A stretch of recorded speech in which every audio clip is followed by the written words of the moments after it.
Hola, bueno, mucho gusto en saludarlos nuevamente. Hoy vamos a iniciar formalmente nuestro curso de redes eléctricas 1 con el primer tema. Déjenme compartir aquí la pantalla y cargar la presentación. Okay. Vamos a apagar la cámara. Entonces, el primer capítulo de nuestro curso va a ser este, ¿no? Conceptos básicos de la teoría de circuitos, y lo vamos a estructurar en los siguientes puntos. Sistema de unidades, magnitudes eléctricas básicas, que son 4, corriente, voltaje, potencia y energía, las fuentes independientes, tanto de voltaje como de corriente, el resistor, la condición de circuito abierto y la de cortocircuito, la convención de signo, el dispositivo de medición de corriente en perímetro y el de voltaje voltímetro, y las fuentes dependientes, ¿no? Entonces, vamos a comenzar recordando, esto no lo vamos a desarrollar, lo que es el sistema de unidades, ¿no? Cuando en ingeniería es conveniente, cuando uno manipula variables físicas, bueno, tener una clara idea de los órdenes de magnitud y de las unidades con las que se trabajan. Entonces, vamos a emplear el sistema internacional, que tiene 7 variables fundamentales, que son longitud, masa, tiempo, corriente eléctrica, temperatura, cantidad de materia e intensidad luminosa. Y las unidades respectivas de cada una de estas variables son el metro, el kilogramo, el segundo, el ampere, el grado Kelvin, el mol y la candela. También en el sistema internacional se utilizan unos prefijos numéricos. ¿Okay? Entonces, aquí en el centro tenemos la unidad, 10 a la 0. A la izquierda, las cantidades menores que la unidad, y a la derecha, las cantidades mayores que la unidad. Entonces, comenzamos con las inferiores a la unidad: el pico, que corresponde a 10 a la menos 12, el nano a 10 a la menos 9, el micro a 10 a la menos 6 y el mili a 10 a la menos 3. ¿Okay? Luego, por encima de la unidad, el kilo 10 a la 3, el mega 10 a la 6, el giga 10 a la 9 y finalmente el tera 10 a la 12. Y unidades que se usan constantemente, unidades derivadas que se obtienen a partir de las fundamentales en ingeniería eléctrica.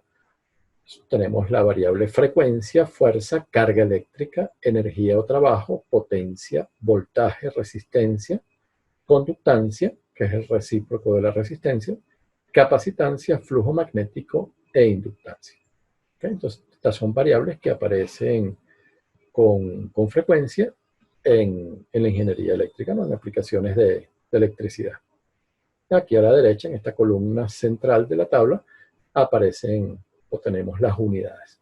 Entonces, simplemente este primer punto del sistema internacional, las magnitudes, los prefijos numéricos, es para recordarlos y para que tengamos presente la importancia de no dejar resultados simplemente con la parte numérica, sino de indicar las unidades con las que se trabaja. Ok, ahora sí vamos al punto siguiente. Vamos a empezar a explicar las magnitudes eléctricas básicas. Son 4: la corriente, el voltaje, la energía y la potencia. Entonces, vamos a comenzar con la corriente eléctrica. Entonces, todos experimentamos una fuerza que hay en la naturaleza, que es la fuerza gravitacional. Esta fuerza es la que nos permite permanecer erguidos sobre la superficie de la Tierra, y es la misma que experimenta tanto nuestro satélite, la Luna, como una manzana, ¿no? Al ser atraídas hacia el centro de la Tierra.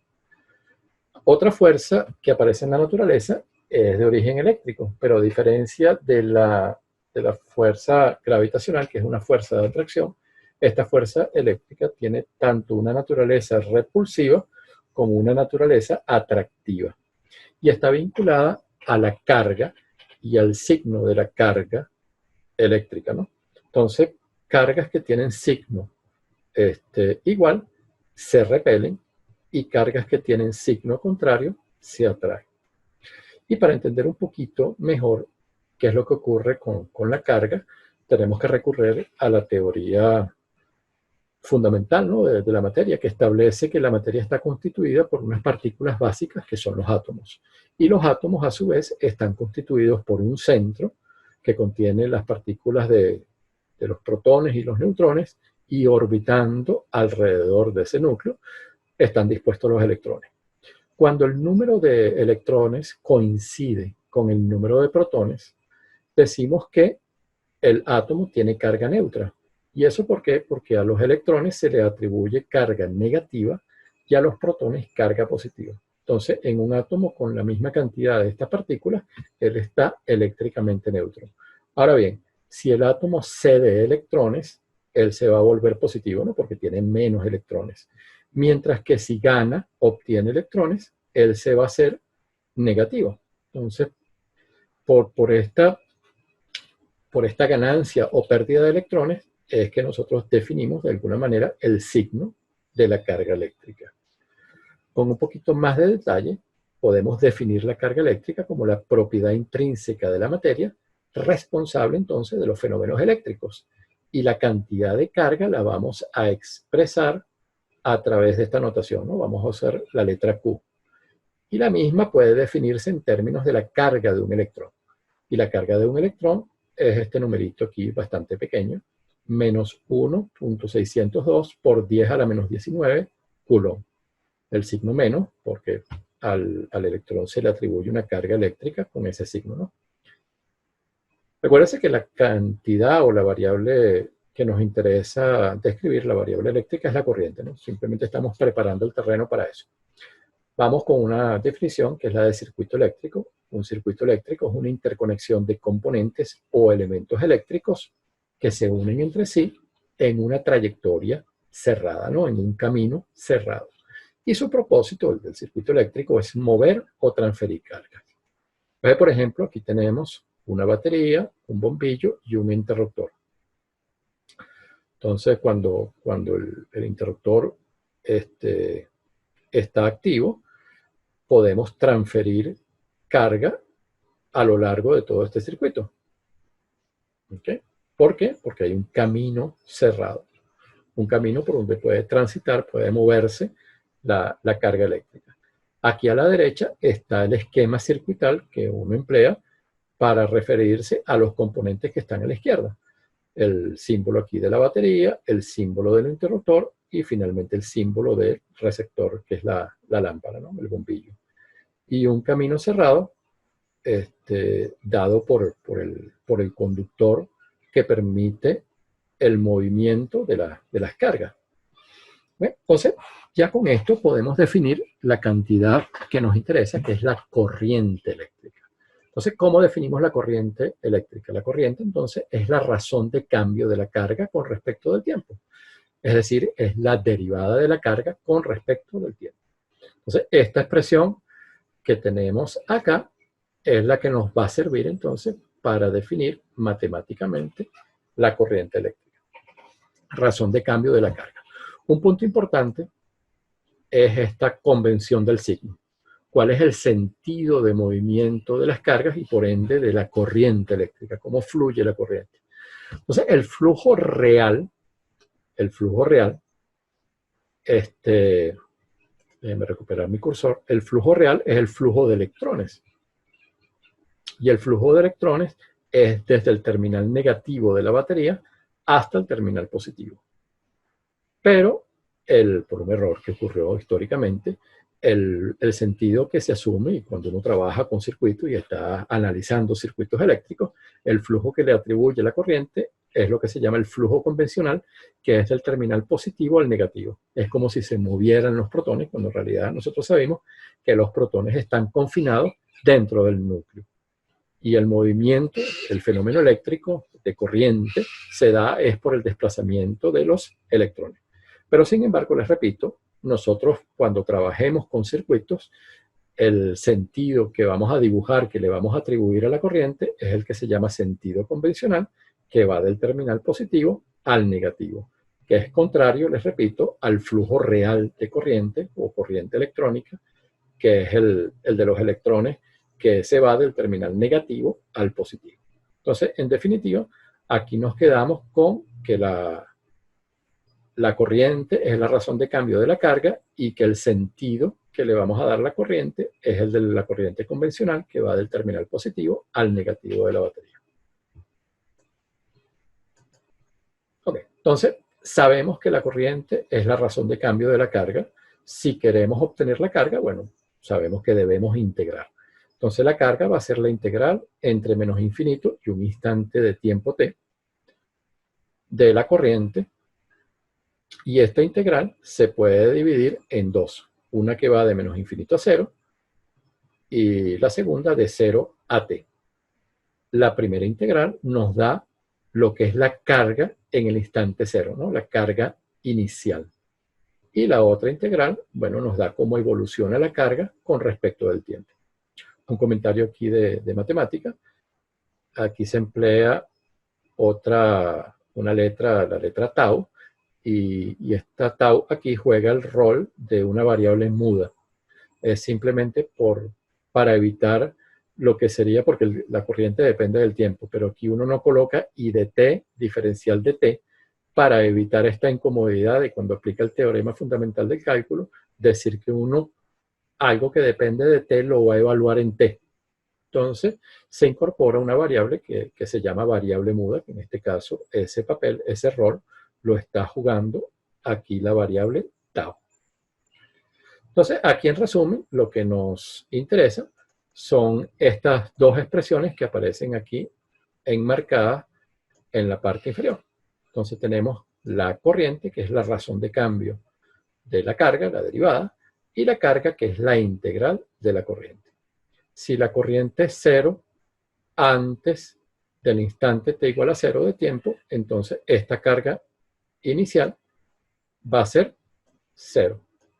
¿Okay? La condición inicial de la carga es nula si la corriente es 0 para instantes de tiempos negativos.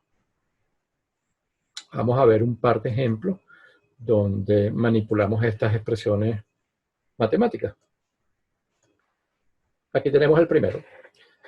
Nos piden que calculemos la carga que ha entrado en la terminal de un elemento desde t igual 0 segundos hasta t igual 3 segundos cuando la corriente tiene esta forma de onda, este perfil que aparece en la gráfica.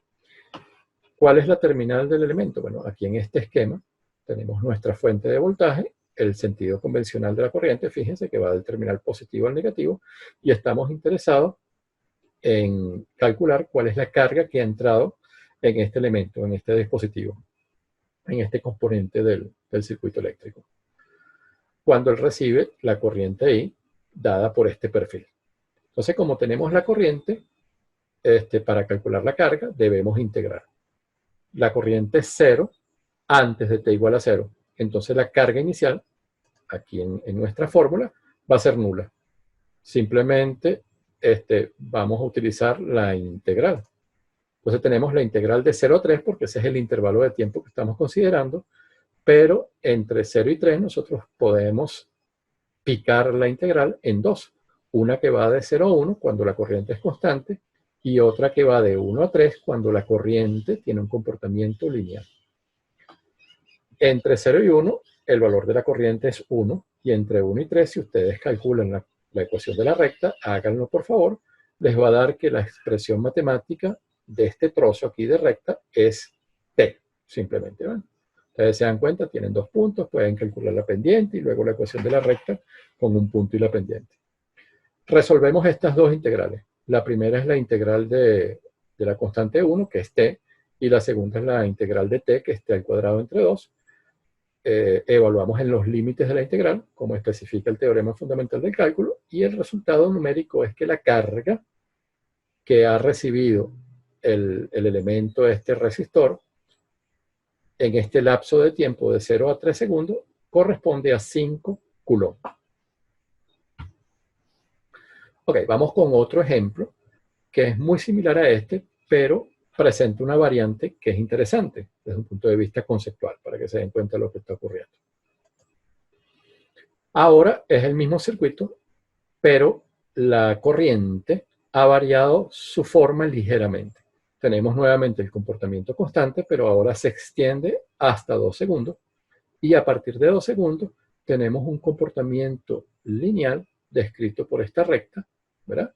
Pero que no se interrumpe. Fíjense que antes no, el análisis se detenía en 3 segundos. Ahora esto continúa.